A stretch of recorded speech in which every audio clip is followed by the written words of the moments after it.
bonjour à vous qui nous regardez depuis votre écran. Bienvenue dans Ressourcez-vous. Ce soir au programme, nous allons à la rencontre d'une association qui apporte un véritable soutien pour les personnes atteintes du cancer, mais également pour leurs proches.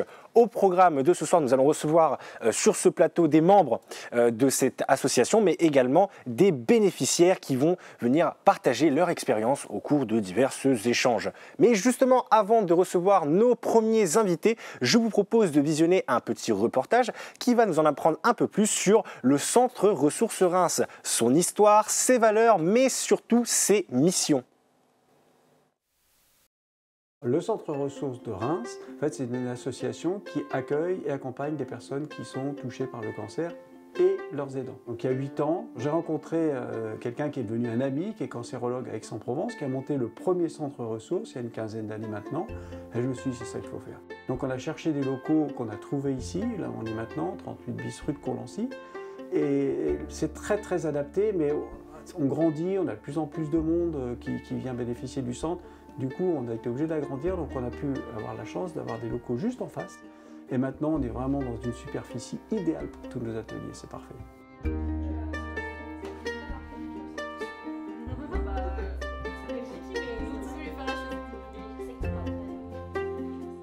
Alors, je suis au centre depuis 7 ans. J'y suis entrée en tant qu'aidante, puisque mon mari a eu 3 cancers. Donc j'avais vraiment besoin d'un soutien, d'un lien social. Et puis ensuite, comme le centre m'a beaucoup donné, donc j'ai voulu donner à mon tour et donc j'ai été accueillante. Le centre m'a apporté, d'abord en tant qu'aidante, un lien social, un support, parce que j'en avais vraiment besoin.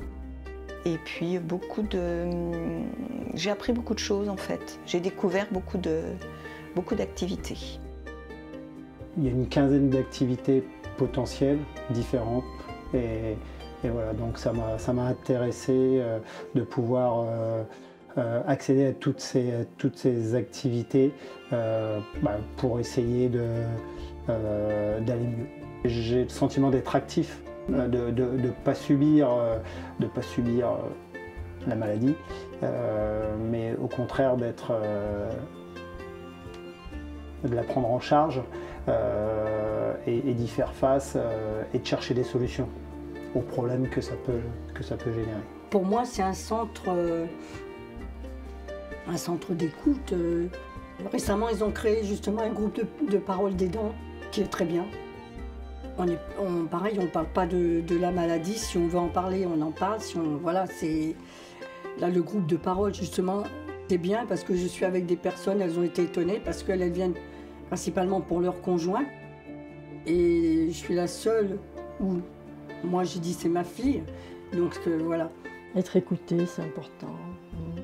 Déposer un peu son sac à dos, ses problèmes. Avoir une personne rassurante en face, ça m'apporte un certain équilibre. Tout ce que je reçois par rapport à ces activités-là m'apaise. Et je me sens beaucoup plus calme pour aborder les problèmes en tant qu'aidante. Et j'attends effectivement du centre ressources des conseils, comment effectivement me comporter dans cette situation. Savoir écouter l'autre, savoir écouter ce qu'il nous dit concrètement. Donc déjà l'écoute, c'est très important. Et moi, quand je suis arrivé, j'ai vu que l'écoute était parfaite ici, à ce niveau-là. C'est une telle belle cause d'accompagner les personnes fragilisées par la maladie que s'investir au sein du centre ressources était évident.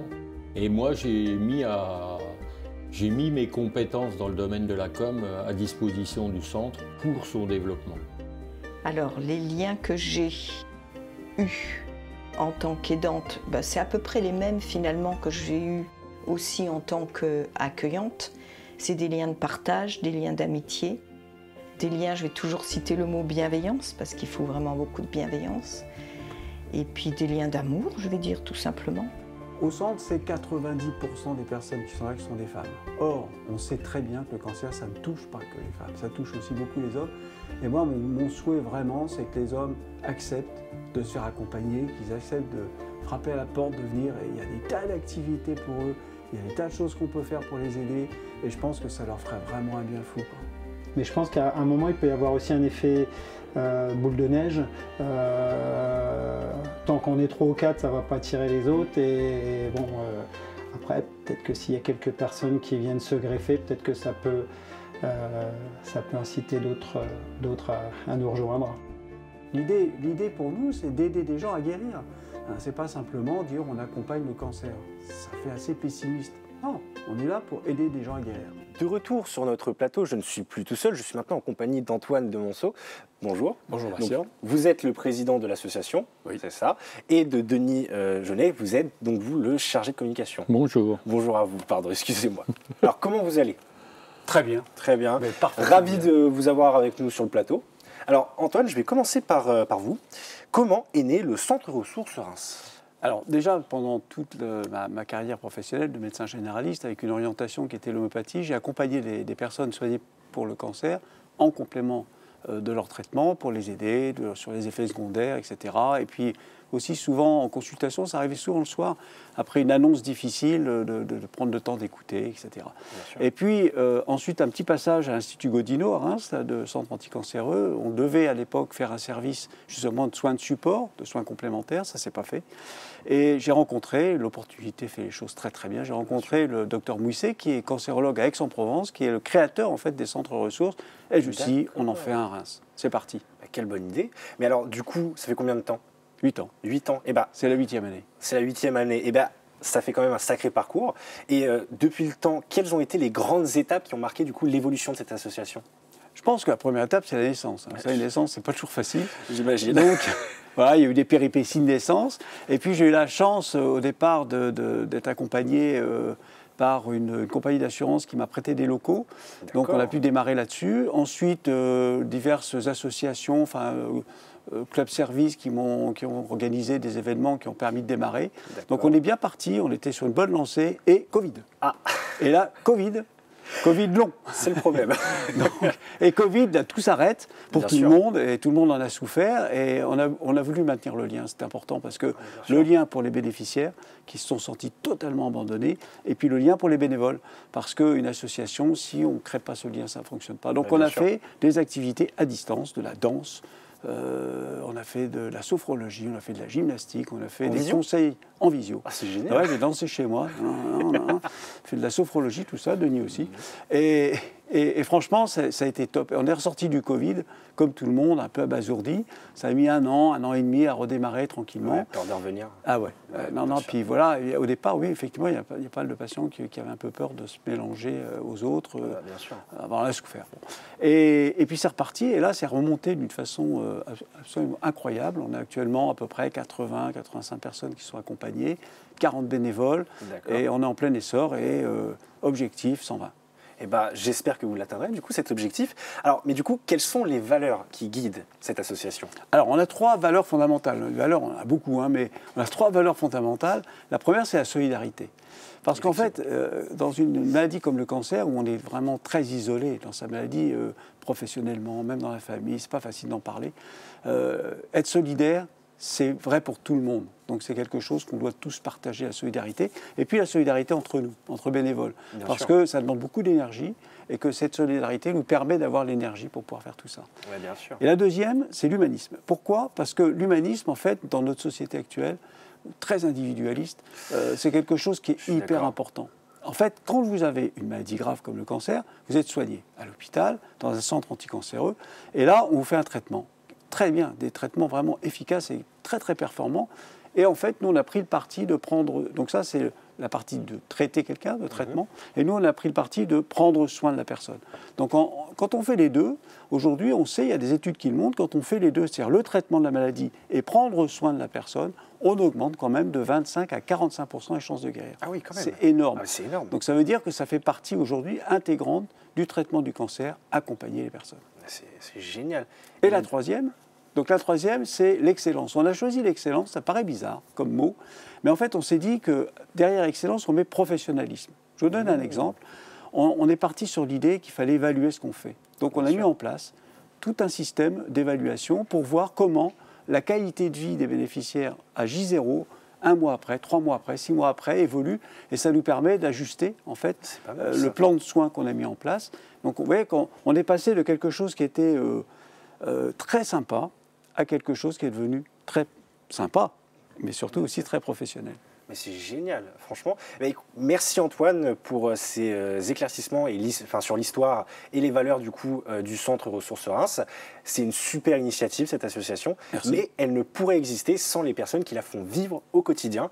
Et justement, pour cela, nous avons Denis, donc le chargé de communication, qui va justement répondre à nos questions. Donc, Denis, pouvez-vous nous expliquer en quoi consiste le rôle d'un bénévole accueillant, mais surtout, quels sont leurs apports pour les bénéficiaires? Alors, pour répondre à votre question, je vais vous dire que ça fait 7 ans que j'ai connu le Centre Ressources. Et j'ai traversé le Centre Ressources comme bénéficiaire dans un premier temps, bénévole dans un deuxième temps, chargé de communication dans un troisième temps. Et je m'aperçois aujourd'hui que le bénévole accueillant, vous parliez de ça, de bénévole qui accueille, en fin de compte, c'est la première image qu'on a du centre au niveau communication. Quand une personne vient à la rencontre, elle va rencontrer le bénévole à l'accueil. Et ça, c'est l'image importante, c'est un rôle important que doit avoir le bénévole au niveau de l'accueil. Or, bien sûr, avoir des qualités d'écoute, d'échange, être bienveillant par rapport aux personnes qu'on peut rencontrer. Donc, il y a des qualités de base, bien sûr, et puis savoir partager. Savoir sourire aussi, parce que c'est pas parce qu'on est dans un centre où on parle de cancer qu'on ne doit pas sourire. C'est plutôt le contraire, on doit sourire plus souvent. Et donc c'est un rôle important. Aujourd'hui, on recrute des bénévoles au niveau de l'accueil, des personnes qui peuvent s'engager. On ne demande pas de s'engager tous les jours. En fin de compte, les personnes s'engagent en fonction de leur disponibilité. Mais avant tout, il faut être motivé pour venir. Mais il ne faut pas avoir peur du mot cancer, parce que là, on va trouver une ambiance conviviale, de la bienveillance. Et c'est souvent dans cette bienveillance qu'on va continuer notre rôle de bénévole. Très bien. Alors, vous avez un petit peu, si je peux dire, spoilé la deuxième question, parce que justement, c'est quel type de profil recherchez-vous pour rejoindre cette équipe du coup de bénévoles accueillants? Alors, moi, je dis avant tout, c'est comme j'ai dit tout à l'heure, des gens qui ont une bonne qualité d'écoute, parce qu'il faut bien écouter la personne qui va raconter son histoire, être bienveillant par rapport à sa situation. Donc déjà, ça, c'est des qualités importantes, partagées avec les autres bénévoles aussi, dans la bienveillance. Mais il ne faut surtout pas croire que en devenant bénévole accueillant, on va au-devant de contraintes et tout ça. Non, en fonction de sa disponibilité, on va justement mettre du temps à disposition du centre. Voilà, tout simplement. D'accord. Alors, quels sont maintenant les différents moyens qui sont mis en place pour mobiliser du coup des fonds? Alors, ça, c'est le nerf de la guerre. C'est le nerf de la guerre. Alors, bien sûr, au début, les dons. Les dons de particuliers, d'entreprises, sachant qu'on est une association reconnue d'utilité publique, qui a une attestation fiscale qui permet de déduire des impôts, mais ce n'est pas suffisant. Il faut aller chercher des fonds en répondant à des appels à projets de fondations, d'entreprises, mais aussi prospecter aussi des événements caritatifs qui vont nous permettre de recueillir, de développer notre notoriété, mais de recueillir des fonds. Et puis organiser des gros événements, des gros événements qui vont nous permettre de récupérer des fonds pour assurer un budget équilibré, pour nous permettre de travailler avec sérénité. Bien sûr. Et enfin, quel message souhaiteriez-vous adresser à ces personnes qui voudraient s'engager aux côtés de vous?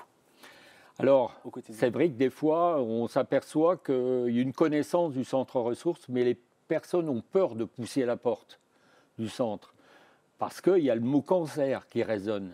Ah, bien sûr. Et ça, le mot cancer, il fait encore peur à certaines personnes.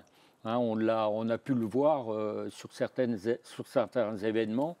Donc, je voudrais leur dire, poussez la porte, rencontrez un bénévole, échangez. Il n'y a pas d'engagement. Venez tout simplement vous rendre compte de l'ambiance, de la convivialité et de l'écoute qu'il y a. Et vous verrez que vous viendrez naturellement bénévole du centre. Très bien, merci pour ces belles réponses. Merci à vous deux d'être venus sur ce plateau et d'avoir répondu à ces questions et peut-être apporté des éclaircissements sur le rôle du centre Ressources Reims pour nos spectateurs. Alors, après avoir du coup découvert l'histoire et le fonctionnement de ce centre Ressources Reims, je pense que nous allons maintenant prendre un peu plus de recul et écouter ceux qui bénéficient au quotidien des apports de ce centre, voir leur expérience et surtout ce que ça leur apporte du coup au quotidien. Et on voit ça avec ce reportage. Je suis au centre depuis 7 ans. J'y suis entrée en tant qu'aidante. Et puis ensuite, comme le centre m'a beaucoup donné, donc j'ai voulu donner à mon tour et donc j'ai été accueillante. Tous les après-midi, de 14h à 18h. Je suis également dans les petites mains pour la couture. Et puis je vais faire un atelier de peinture, plutôt aquarelle, parce que c'est quelque chose que j'aime faire.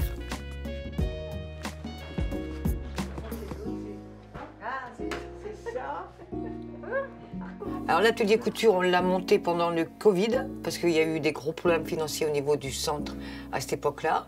On a commencé à faire la petite lingette basique, et de là, d'autres personnes se sont créées dessus sur notre groupe, et on a commencé à faire des choses beaucoup plus sympas, des trousses de toilette et tout ça, et on a pu s'installer sur des marchés. Ce qui a fait aider beaucoup financièrement les premières années du Covid, le centre ressources.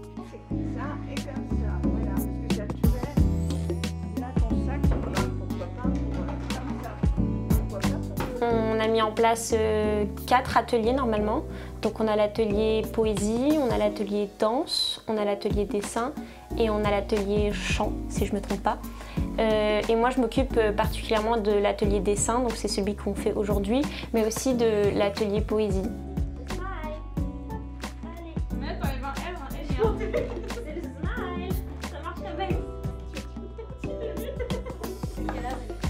On est là pour apporter un cadre relaxant peut-être et juste oui, changer du quotidien, je pense, qui doit être lourd pour certaines personnes qui sont bénéficiaires du centre. Donc on est surtout là pour ça.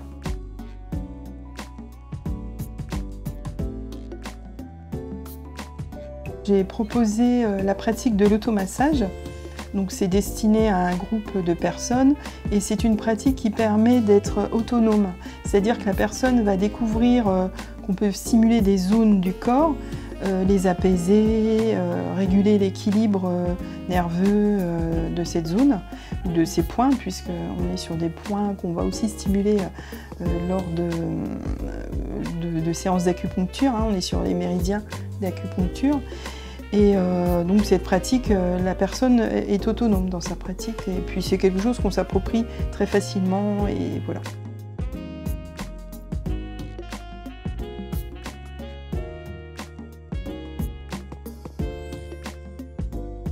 Ici, on va se contenter d'apporter les gestes qui vont bien pour relaxer l'ensemble du corps.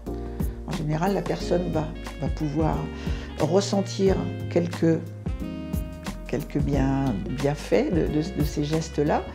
Elle va pouvoir s'assoupir, elle va pouvoir poser des questions, elle va pouvoir, je dirais, complètement dialoguer avec moi.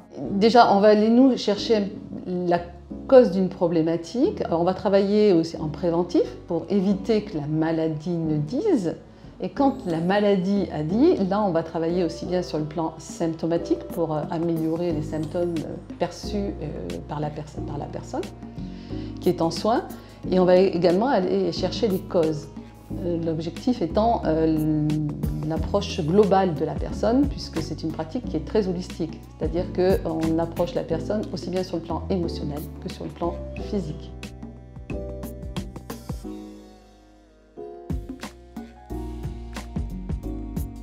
Alors le centre, pour moi, c'est une terre d'accueil. On s'y sent bien. Déjà, c'est très convivial. Hein. Ils viennent au début, donc ils font un peu ce qu'elles veulent. Hein. Et puis après, si elles veulent adhérer en disant on veut continuer avec vous pour vous aider le centre, ou sinon pour faire des trucs personnels, ils viennent avec leur machine et tout. Mais c'est convivial. Hein. On boit le café, on discute, on papote.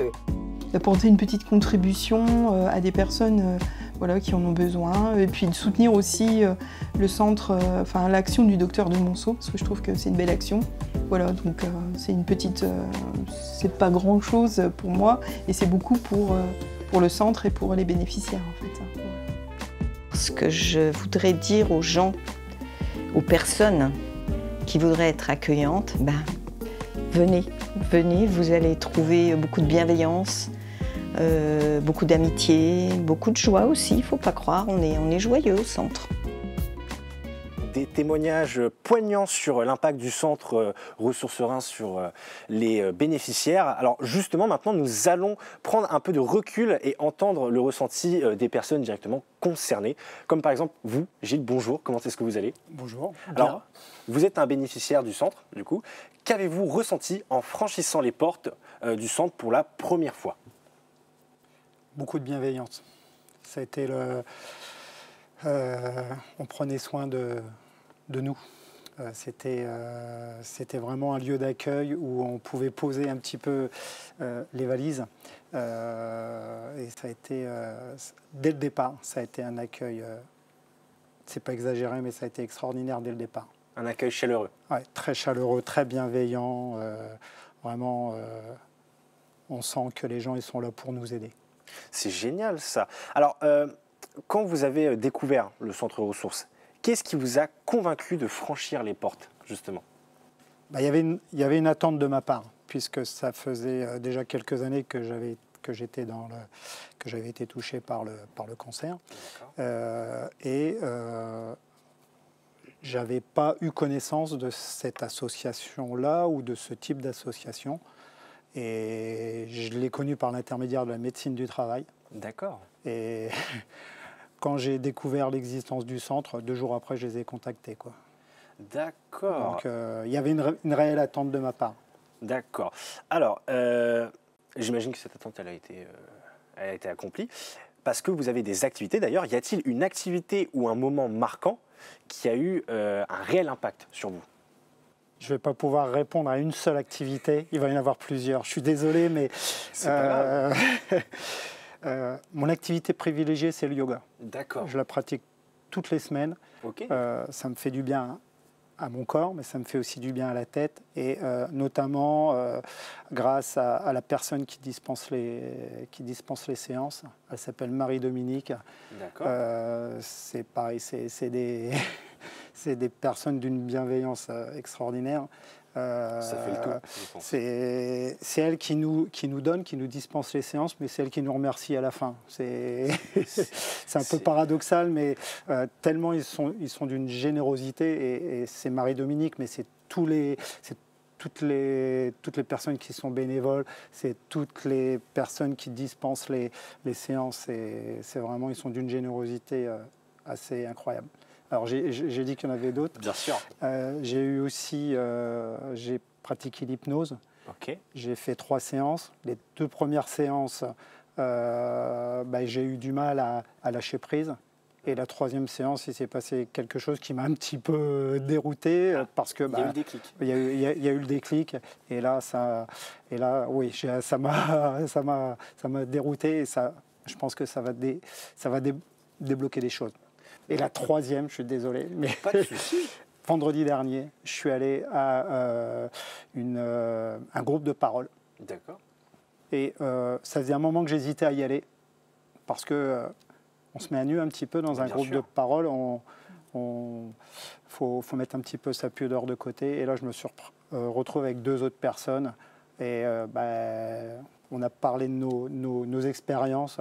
Et là aussi, ça a été quand même quelque chose de très marquant, quoi. Libérateur peut-être? Oui. Très libérateur. Ouais. Et puis le fait aussi de pouvoir écouter les autres, d'être à leur écoute, d'échanger, ça a été... Ça ça canalise un petit peu la gêne de se mettre à nu peut-être devant des gens, de les écouter aussi. Aussi parce qu'ils se mettent aussi à nu, donc voilà. Et je pense que je vais retourner à ce groupe de parole. J'ai envie de continuer à échanger avec ces personnes-là, quoi. Donc 3 expériences très marquantes, les autres aussi, mais voilà.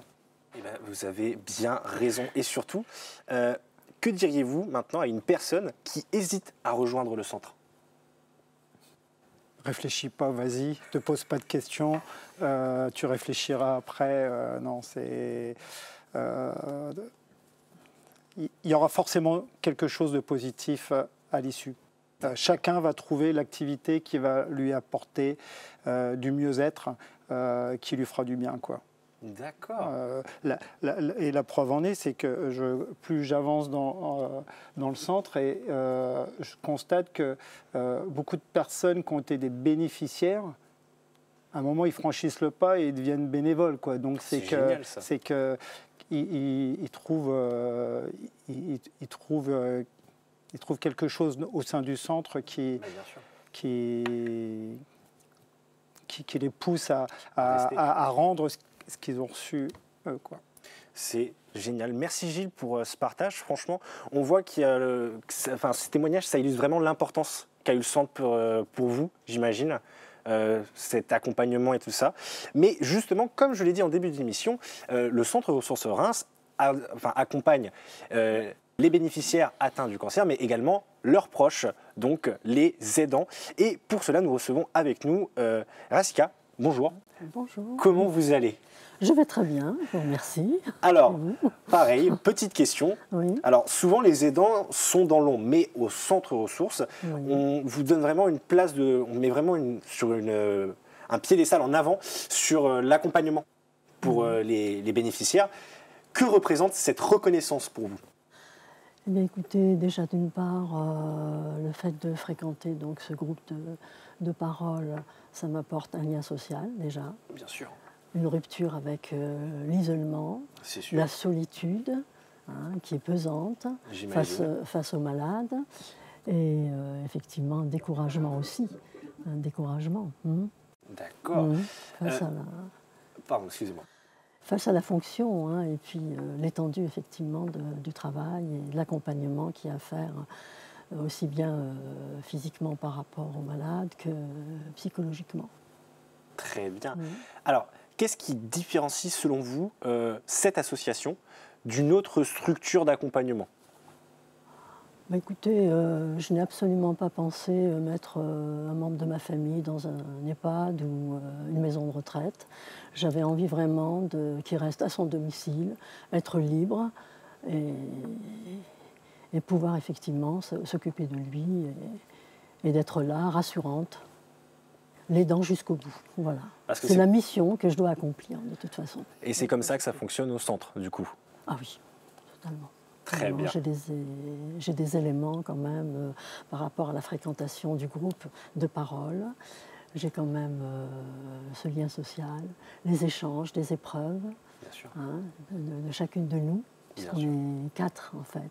Et j'aime ce groupe restreint, en toute confidentialité, pouvoir effectivement se confier sans crainte, sans tabou, sans pudeur. Et c'est rassurant.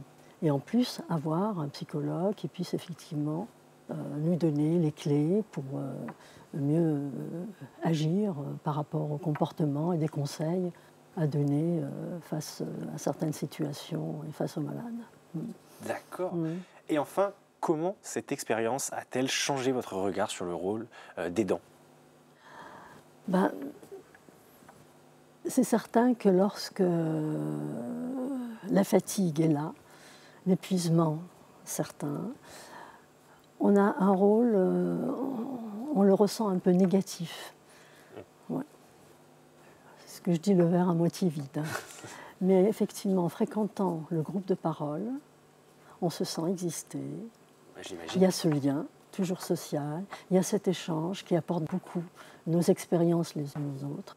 Et d'autre part, les conseils donnés par la psychologue sont entendus par tout le monde et profitables, aussi bien pour chacune de nous, puisqu'on est 4 femmes, et aussi bien aux malades, quand je rentre, je me sens apaisée, pour pouvoir effectivement prendre mon rôle d'aidante avec positivité. Et le malade, effectivement, s'en ressent. Moins de nervosité, et plus d'écoute de ma part. C'est logique en même temps. Voilà. C'est logique. Et surtout, penser à soi aussi. Mais oui. Oui, penser à soi, à son bien-être, pour mieux transmettre, effectivement, aux malades, aux amis, à la famille. Parce qu'effectivement, la fatigue aidant entraîne la nervosité et peut-être un mal-être aussi. Et je retrouve le bien-être, un rôle que j'assume avec fierté, jusqu'au bout de ma mission, et j'y tiens. Eh bien, je suis arrivée au bon endroit et au bon moment pour y parvenir. Eh bien, c'est génial, franchement. Merci pour votre témoignage, merci pour le vôtre, Gilles. Merci à vous d'avoir été là aussi sur ce plateau à répondre à ces questions. Maintenant, je m'adresse à vous, chers spectateurs. Si vous souhaitez en apprendre plus sur le centre ressources de Reims, je vous invite à les contacter directement. Je pense qu'ils pourront répondre beaucoup plus à vos questions si vous en avez des qui n'ont pas trouvé réponse ce soir. Quant à moi, c'était un plaisir d'être avec vous sur ce plateau, d'animer cette émission. Et je vous dis à la semaine prochaine pour un nouveau Ressourcez-vous. Bonne soirée.